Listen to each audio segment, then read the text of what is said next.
नमस्कार. प्रेमाची गोष्ट या मालिकेच्या आजच्या भागामध्ये मी तुम्हा सर्वांचे मनपूर्वक स्वागत करते.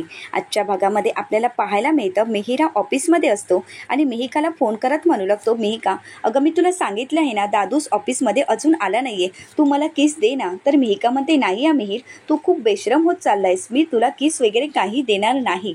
तर मिहिर म्हणतो, मिहिका अगं एकदा किस मागितली आहे ना, दे ना. आणि हे सगळं काही सागरने ऐकलेलं असतं.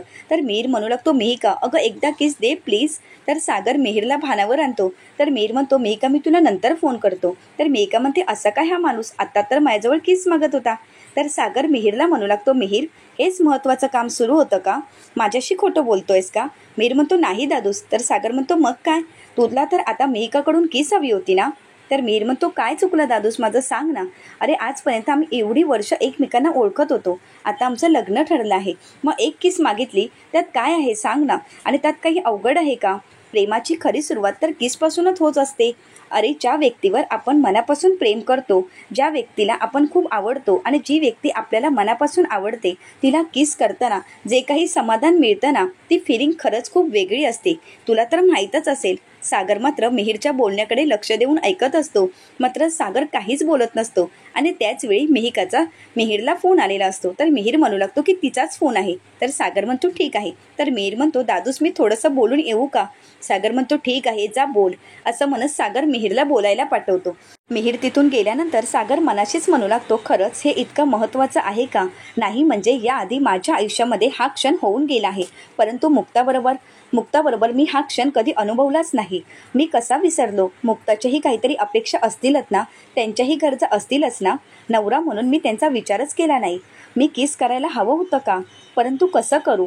त्यांचं लेक्चर तर चालू नाही ना होणार, आणि त्यांना आवडलं नाही तर, कारण राग तर त्यांच्या नाकावरच असतो आणि मी पुढाकार घेतला नाही म्हणून ते मला मूर्ख तर समजत नसतील ना. अरे यार, मी तर त्यांना जवळ घेतलं होतं तेव्हाच त्यांना किस करायला हवी होती. आणि सागरला मुक्ताला जवळ घेतलेले क्षण आठवू लागतात आणि सागर मनाशीच म्हणू लागतो, खरंच माझी चूक झाली, मी तेव्हाच त्यांना किस करायला हवं होतं, परंतु त्यांना मी विचारायला हवं होतं का. परंतु विचारायची ही गोष्ट आहे का. मी समजून किस करायला हवी होती, ही विचारायची वेळ नाहीच आहे. आणि विचारलं असतं तर काय केलं असतं त्यांनी, मला झाडूने झोडपून काढलं असतं का. सागरला मुक्तासोबतचे क्षण आठवू लागतात आणि सागर म्हणू लागतो, कदाचित त्यांनी मला झाडूने झोडपूनही काढलं असतं, परंतु नको, आता त्यांना विचारायलाच नको. एक गोष्ट मात्र नक्की, मी अजून वाट पाहू शकत नाही आणि मुक्ता तुम्हाला ही वाट बघायला लावणार नाही. मिहिरचं बोलणं अगदी बरोबर आहे. प्रेमाची सुरुवात ही किसपासूनच होते. मुक्ता सागर कोळी, मी तुम्हाला आज ना उद्या किस करणारच. सागरने मुक्ताला किस करायचं अगदी मनाशी पक्क ठरवलेलं असतं आणि म्हणूनच सागर ऑफिसमधून घरी लवकर येतो. सागर बेडरूममध्ये पाहतो तर कोणीतरी झोपलेलं असतं. तर सागरला वाटत असतं की मुक्ताच झोपलेले आहेत. तर सागर मनाशीच म्हणू लागतो, मुक्ता आणि यावेळी झोपले आहेत का, मला तर मुक्तांशी बोलायचं होतं, परंतु मुक्ता जाग्या असतील का, परंतु मुक्ता आताच का झोपले असतील, असे असंख्य प्रश्न सागरच्या डोक्यामध्ये येतात. तर सागर म्हणू लागतो, पण काही झालं तरी मला मुक्तांशी आजच बोलायचं आहे, त्या जाग्या असतील का, परंतु मुक्ता तर पांघरून घेऊन झोपले आहेत. असं म्हणत सागर दरवाजा लावतो आणि मुक्ताशी बोलण्यासाठी म्हणून पुढे येतो आणि आवाज देत म्हणू लागतो, मुक्ता तुम्ही जाग्या आहात ना. तर त्याच वेळी त्या पांघरुणातून हालचाल केलेली असते. तर सागर म्हणू लागतो, तुम्ही उठू नका, तुम्ही झोपूनच ऐकलं तरी चालेल. असं म्हणत सागर म्हणू लागतो, मला जे काही म्हणायचं आहे ते तुम्ही शांतपणे ऐकून घ्या.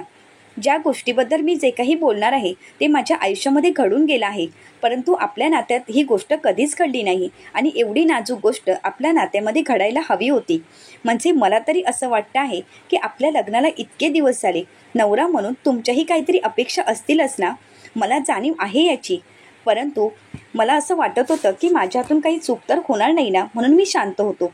असंही वाटत होतं की या नात्यामध्ये एक स्टेप आता आपण पुढे जायला हवं. मला असं वाटत आहे, परंतु तुम्ही नकार देऊ शकता. मी तुम्हाला काही बोलणार नाही आणि तुमच्यावर रागवणारही नाही. मला वाटतं की मी पुढाकार घेतला नाही म्हणून तुम्ही माझ्यावर हसत असाल की संसारातील या गोष्टींना किती उशीर करतो मी. एक साधा किसही मी तुम्हाला कधी केला नाही. किस म्हणजे सुंदर नात्याची सुंदर सुरुवात. आपण या टप्प्यावर येऊन पोचलो आहोत. लोक म्हणतात किस करत नसेल तर त्या नवऱ्याचं बाहेर अफेअर असेल, परंतु माझं असं काही नाही. मी शपथ घेऊन सांगत आहे, माझं कुठेच अफेअर वगैरे नाही आहे आणि मला ते सिद्ध करायचं आहे आणि आता तर मी ते सिद्ध करणारच आहे. असं म्हणत सागर हळूवारपणे पांघरून काढायला जातो. परत एकदा हात मागे घेतो आणि म्हणू लागतो, नाही, आता तर मला ते सिद्ध करायचंच आहे. आणि म्हणूनच सागर सावकाशपणे ते पांघरून काढत असतो आणि त्याच वेळी तिथे लक्की असतो. लक्कीला पाहून सागरला धक्काच बसतो. सागर धक्क्यानेच म्हणतो, तू आणि इथे? तर लक्की म्हणतो, हो, नक्की तुझं काय चाललं आहे? अरे मी इथे झोपण्यासाठी आलो होतो आणि तुझं हे काय चाललं आहे? तर त्याच वेळी मुक्ता ही बेडरूममध्ये आलेली असते आणि सागरला पाहून मुक्ताला धक्काच बसतो. मुक्ता ही धक्क्याने सागरला म्हणते, सागर तुम्ही या टाईममध्ये खरी? अहो मी तर तुम्हाला डबा बनवून दिला होता ना, तुम्हाला डबा आवडला नाहीये का? की काही प्रॉब्लेम झाला आहे का? ऑफिसमध्ये सगळं काही ठीक आहे ना? तर लक्की म्हणतो, वहिनी त्याला हे विचारतो इथे कसा आणि काय करतो ते अगोदर त्याला विचार. तर मुक्ताही सागरकडे पाहते. तर त्यानंतर लकी सागरला म्हणू लागतो, दादूस तुला काय मी वहिनी वाटलो म्हणून तू? असं म्हणत असताना सागर लकीजवळ येत लकीच्या तोंडावर हात ठेवतो आणि लकीला बोलण्यापासून थांबवत असतो. मात्र लकीचं तोंड जरी बंद केलेलं असतं तरी लकी इशाऱ्यानेच मुक्ताला सगळं काही सांगत असतो आणि मुक्ताला लकीचे इशारे समजतात आणि त्यानंतर मुक्ता धक्क्यानेच लाजून बाजूला उभी राहते. तर सागर लकीला विचारतो, लकी तू माझ्या बेडरूममध्ये काय करत आहेस? तर लकी म्हणतो, काही नाही, मी फक्त झोपण्यासाठी आलो होतो, कारण मम्मी आणि वहिनी माझ्या रूमची साफसफाई करत होती आणि मम्मीनेच मला सांगितलं की इथे जाऊन झोप आणि म्हणूनच मी झोपण्यासाठी आलो, पण तू कुठला झोपायला देतोयस? तर लकी हा सागरला म्हणू लागतो, पुढच्या वेळी काही करायच्या आत बघा चादरीच्या आत कोण आहे. तर मुक्ताही लाजते आणि तोंडावर स्कार्फ घेते. तर लकी तिथली चादर त्या दोघांच्या अंगावर टाकतो आणि तिथून निघून जातो आणि जाताना दरवाजा बंद करून घेतो. तर मुक्ता आणि सागर त्या चादरीच्या आतमध्ये अडकलेले असतात.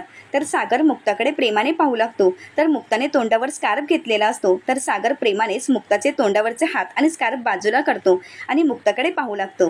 तर मुक्ताकडे प्रेमानेच पाहत असतो आणि सागर काही भानावर नसतो.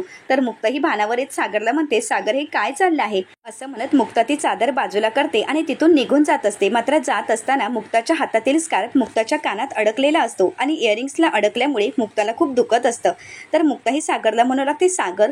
तर त्यानंतर सागर म्हणतो, मी काही मदत करू का? मुक्ता म्हणते, नाही, मदत नका करू, मी करेन, मला जमेल. असं म्हणत मुक्ता ही स्वतःच तो स्कार्फ काढण्याचा प्रयत्न करत असते, परंतु मुक्ताला काही जमत नसतं. तर सागर म्हणतो, हे बघा मी तुम्हाला मदत करतो. तर मुक्ता म्हणते, नाही, माझं मी करेन. मात्र सागर म्हणतो, एक मिनिट, हात बाजूला घ्या.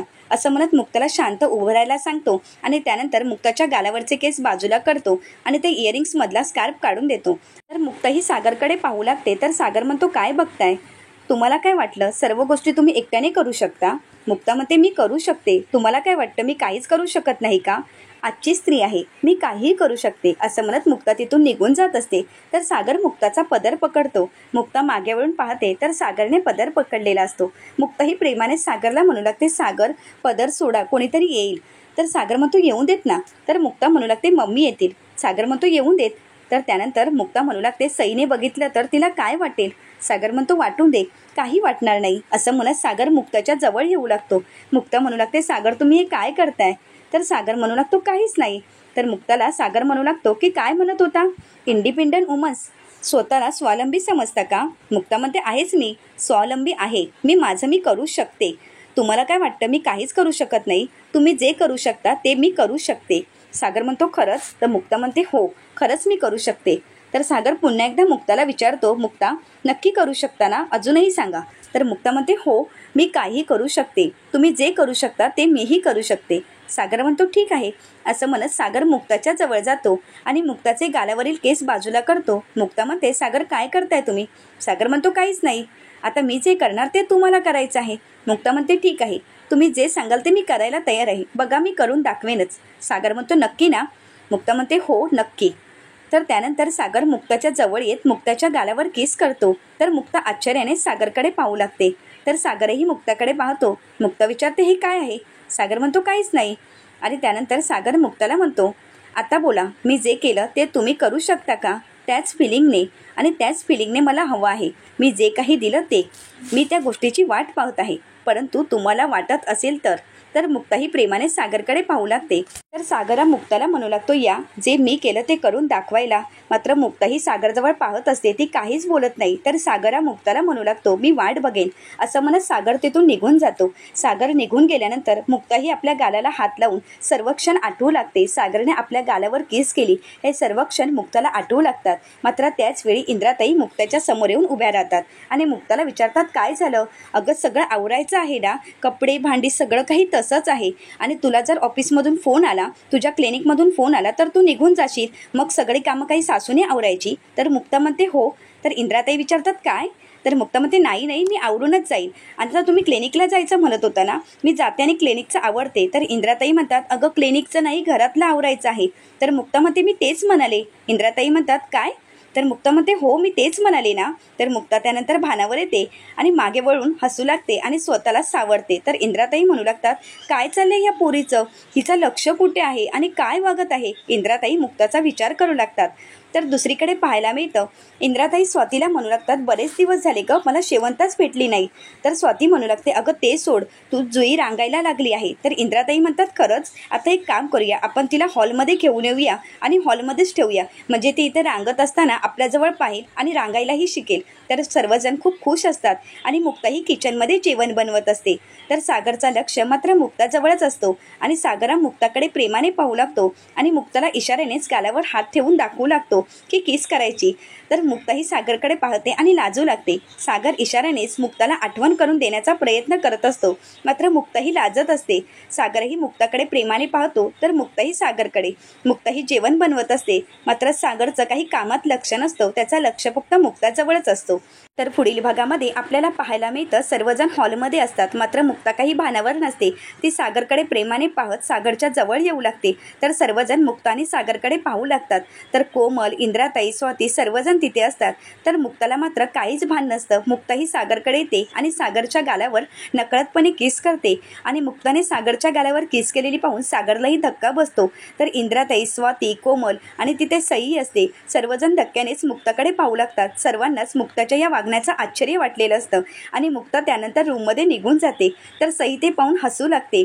आता मुक्ताने सर्वांसमोर किस केलेली असल्यामुळे इंद्राताई मुक्ताला काय बोलतील? आता सागर आणि मुक्ताच्या प्रेमाची खरी सुरुवात होईल का?